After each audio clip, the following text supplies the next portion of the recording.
I avui tornem a parlar de festivals de cinema i ho fem amb en Guillem Thorson. Què tal, com estàs? Molt bon dia, Guillem. Bon dia, molt bé, aquí. El mes passat ens vas portar tot un recorregut per diversos llocs de Catalunya, del món, i avui per on serà aquest recorregut, Guillem? Doncs avui passarem per molts festivals perquè la temporada està ben plena. Començarem pel País Basc per parlar de Sant Sebastián. Continuarem venint un altre cop aquí a Catalunya, a Sitges, amb el Festival de Terror de Sitges, que s'està celebrant just aquests dies. Tornarem a la capital catalana, a Barcelona, per parlar del Festival Macal 360, que es va celebrar ja fa uns dies, que era un certamen, no?, que posava la tecnologia al centre. I vaig poder assistir a una xerrada sobre els algoritmes i com aquests, no?, afecten a les plataformes OTT com Netflix o altres. I, home, és clar, estem aquí a Ràdio Badalona Comunicació, així que no podíem deixar de parlar de Filmets, que també comença avui, s'inaugura avui, i parlant d'això, agafeu bé agendes perquè venim carregats de contingut. Carregadíssims. Escolta, et passaràs pel Filmets, no? Esperem. Sí, després expliquem.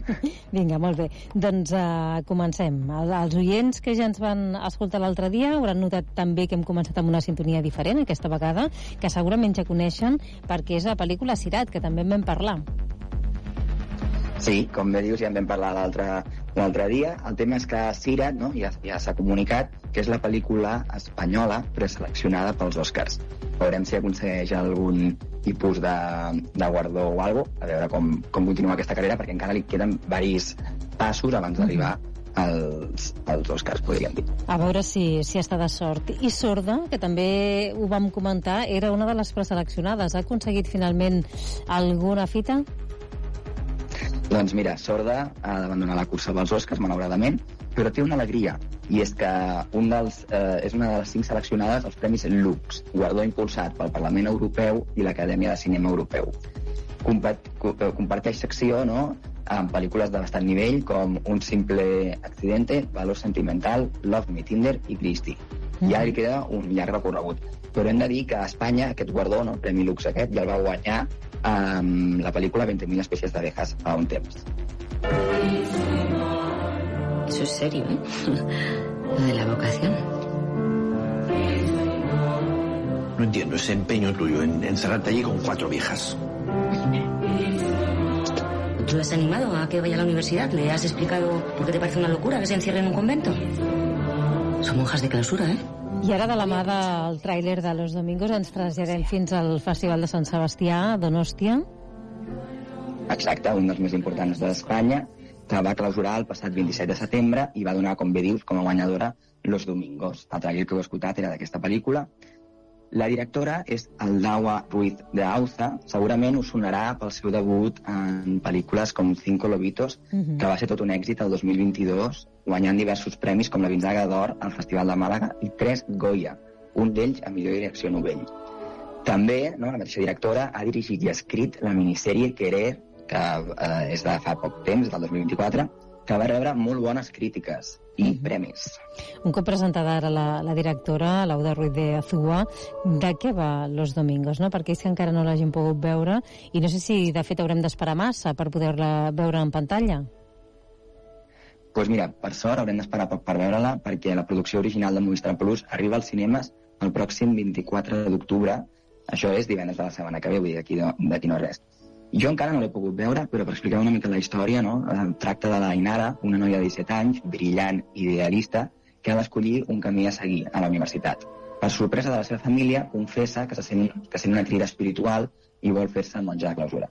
Aquesta decisió encén un foc dins la família que haurà d'enfrontar una autèntica prova de fe i d'amor. Recordem que aquest tema, no?, el tema d'això ja s'ha vist en altres ficcions, per exemple, aquí a casa, a TV3, fa poc, es va veure la sèrie del migdia com si fos ahir, també una persona que es volia convertir, en aquest cas en monjo. Vull dir, aquest tema és un tema que es va parlant i que cada cop se'n parlarà més igual.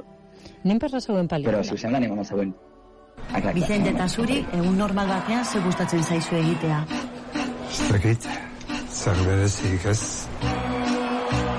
Urteak zeramatzan Kanarietan bizitzen. Baldago, jakin beharko genukeen beste ezer.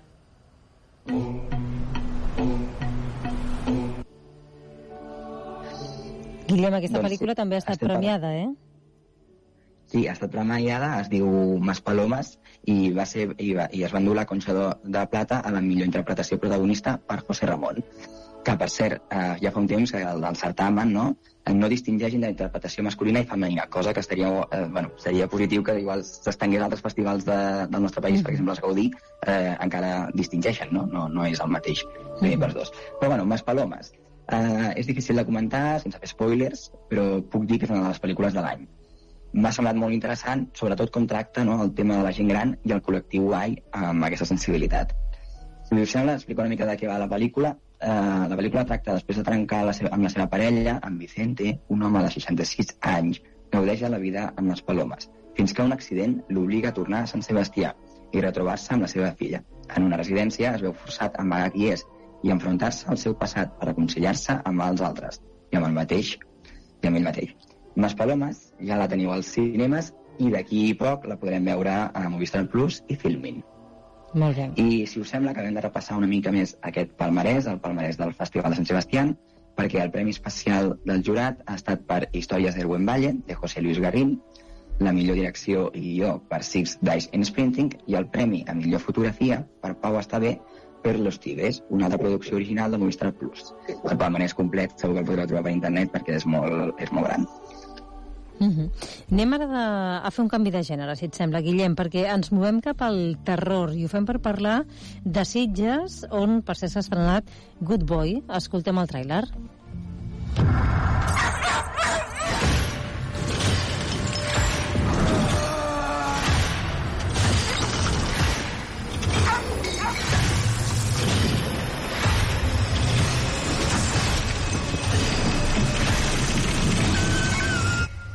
A veure, Guillem, tu que ja l'has vist, realment fa molta por? Té algun ensurt, però poquets. Jo vaig estar a la sala, vaig estar a una sala petita, però ningú va fer cap vot, ningú va fer cap susto, per tant, ningú es va espantar molt d'això, del típic susto de fer no. Good Boy, que és el tràiler que heu escoltat, és una de les pel·lícules més comentades del moment. Pensem que el tràiler, en menys de 24 hores, quan es va estrenar, va tenir més de 2 milions de reproduccions, vull dir que és una passada per un tràiler d'una pel·lícula. És l'òpera prima de Ben Blomberg, és un film de terror narrat des del punt de vista d'un gos. Aquest gos es diu Indy, que intenta protegir el seu amo d'unes presències sobrenaturals que només ell pot veure. Una proposta arriscada però molt efectiva, que barreja tensió psicològica i emoció pura, i que està sorprenent tant al públic com a la crítica, amb un 95 d'aprovació a Rotten Tomatoes, que és una plataforma, per qui no ho conegui, com podria ser Letterboxd, IMDb o Film Affinity, però en aquest cas només puntuen, diríem, als crítics de cine, i té un 95% d'aprovació, vull dir que és molt alt. Arriba avui als cinemes, 17 d'octubre, és una història molt curteta, de 72 minuts, però molt intensa. Recorda el terror, també pot transmetre aquesta cosa més domèstica i emocional. Tenim molta feina a veure pel·lícules. De fet, veurem com funciona aquesta Good Boy a les sales de cinema. Però de festivals de terror, d'aquí unes setmanes després de Sitges, n'arribarà un altre, oi? Sí, justament del 7 al 16 de novembre arriba el Terror Molins, el festival que porta el terror a les ciutats de Molins de Rei. Es podran veure més de 30 pel·lícules i més de 50 curtmetratges. He volgut posar el focus en dues d'aquestes pel·lícules, una és Disfòria i l'altra Gaua. Disfòria, del director Christopher Cartagena, obrirà el festival amb una proposta de terror psicològic que juga amb la identitat i la percepció. I per altra banda, Gaua, del basc Paul Iorrijo, amb una història de bruixeria i folklore antiga, un folklore horror visualment molt potent, on el terror sorgeix de la natura, les creences i la por col·lectiva. Sense dubte, dues propostes molt diferents que podreu gaudir al Terror Molins. Escoltem com sona la pel·lícula Gaua.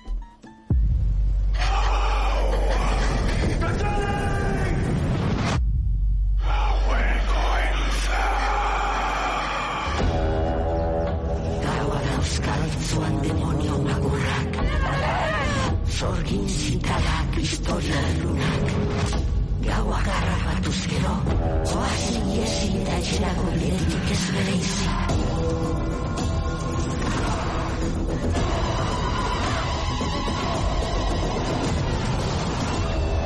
Edotan nomak zaitu irentziko Sembla tot un aquelarre, aquí, a Gaua, perdó. Ens traslladem, vinga, a un altre festival. Anem a Barcelona, perquè també s'ha celebrat el Festival Macal 360, un festival on, en aquest cas, es parla ja no de terror, sinó de noves tecnologies en el sector de l'audiovisual.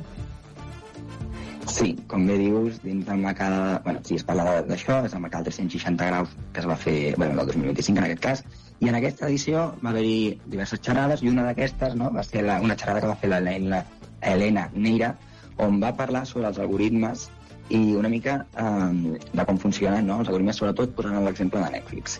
Llavors, la idea, no?, és que tu vegis el màxim de contingut, perquè llavors seràs més fidel a la plataforma i és més difícil que et vulguis donar de baixa. Vull dir, no sé si ho enteneu molt, però bàsicament és això, no?, que tu vulguis estar... Com més contingut vegis a la plataforma, més difícil es farà que et donis de baixa i, per tant, t'han fidelitzat com a client i per això l'algoritme, no?, et personalitza tot. Si us sembla, anem al primer tall. Trasladaros el mensaje de que los algoritmos no son el mal, los algoritmos son muy necesarios, es una herramienta sin la que probablemente todo este mundo del entretenimiento digital y del ocio digital no sería posible de gestionar, no seríamos capaces de gestionarlo, pero sí que es verdad que tampoco tenemos que olvidar que estamos inmersos en el centro de un ecosistema que está claramente marcado por lo que se llama el capitalismo de la plataforma. Detrás de todo esto hay unos intereses comerciales, son los intereses... Bueno, doncs això, bàsicament. Els algoritmes són imprescindibles per gestionar aquest caos digital, no?, però també són el cor d'aquest sistema comercial que ens observa i aprèn de nosaltres. A partir d'aquestes dades, plataformes com Netflix decideixen què mostrar-nos i quan. Si us sembla, anem al segon tall. Todo lo que está fuera de lo que, en teoría, cree que el sistema te va a gustar, queda en la oscuridad, únicamente enfoca y le pone a luz aquello que cree que te va a gustar, con lo cual nuestra capacidad para elegir cada vez se va recortando cada vez más. Porque otra cosa que hace el sistema es limpiar lo que te ofrece de ruido. Digamos que para que tú no encuentras una caja de cereales en un lineal en el que haya 100 cajas de cereales. Y a 100 cajas de cereales ya me digo yo que no la vas a encontrar. Pero si en lugar de 100 cajas de cereales mando tu atención a 10 paquetes, entre 10 paquetes es probable que tú sepas escoger. Esta es la lògica que sigue el sistema. Bueno, doncs una mica d'això. Perdoneu pels àudios que es van gravar malament per unes coses i per això hem hagut de passar una IA, per això ho entenem una mica diferents, però bueno. A Neira ho descriu com un bucle, no? El sistema pren el que ens agrada i ens retorna una versió més reduïda del nostre gust, l'efecte túnel, igual ja l'heu escoltat, que seria això, no? Cada cop anar veient sempre el mateix, no?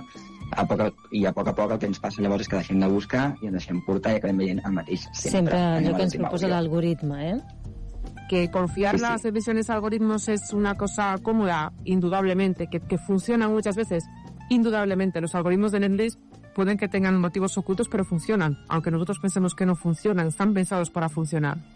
Pero también es verdad que tenemos que entender que esto no es gusto. Esto es fast food.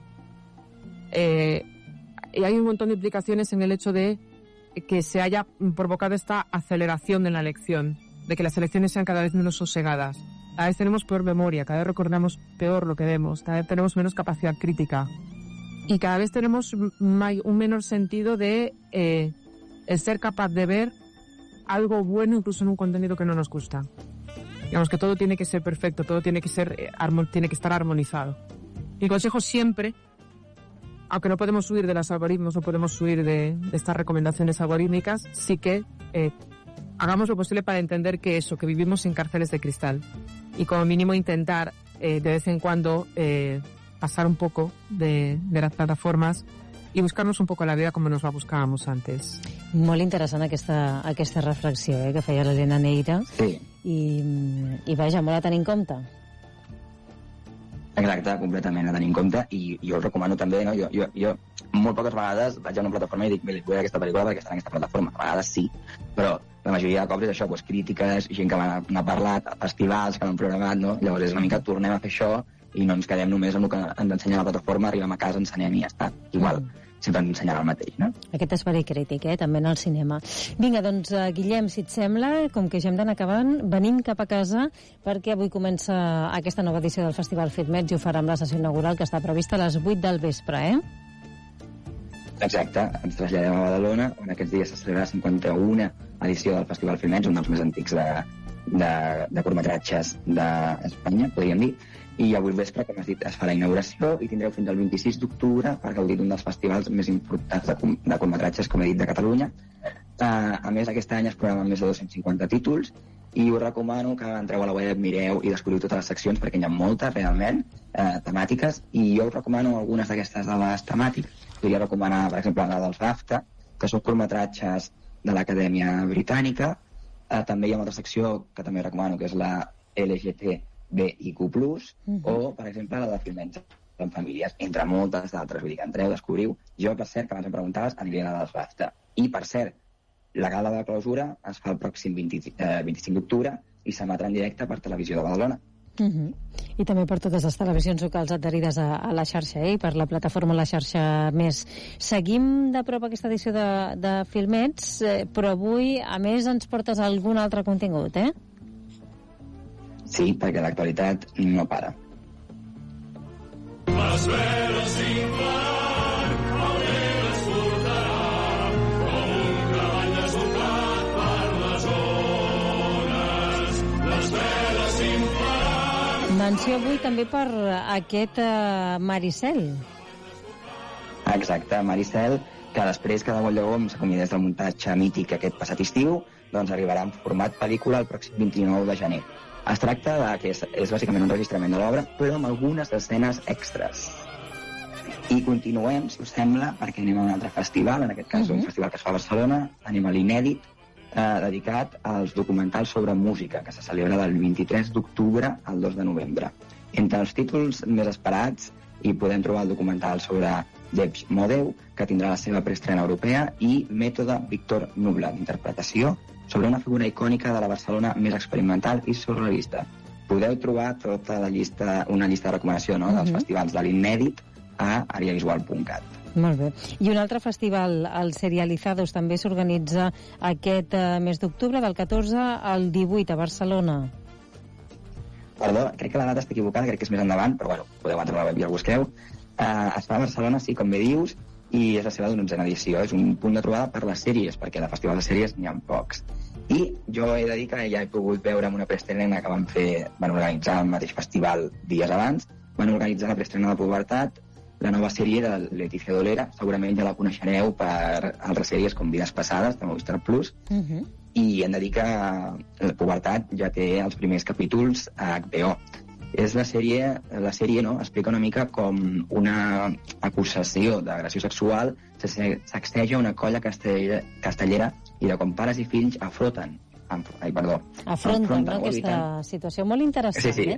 Per cert, Serializados és un festival que es farà, em corregeix amb la data, tens raó, del 3 al 12 de novembre. Escoltem una mica el tràiler de Pubertat per fer-nos una idea. Saps per què som avui aquí? Perquè creus que consta el teu nom en una denúncia per agressió sexual. Ja, però és que tot això és un error. Un error de qui? Per què no em parles del que vas fer per celebrar la rebella de Sant Joan? Ens han convidat a fer botellón. I és que tot plegat passa suposadament aquesta nit de Sant Joan, eh? Ho hem de deixar aquí. Guillem, moltíssimes gràcies un cop més per ser nosaltres al Badalona Matí. Déu-n'hi-do, la de festivals i estrenes de cinema que hem anat repassant en aquests últims minuts. Així que fins la propera, que vagi molt bé. Doncs moltes gràcies, fins la propera. I sí, mira, us faig una última recomanació per marxar, i que és que s'ha estrenat ja a Filmin, una pel·lícula que va passar pel DA i que es diu Holy Cow, la receta perfecta, i això, que ja la teniu a Filmin i us la recomano bastant. Gràcies, Guillem, que vagi molt bé.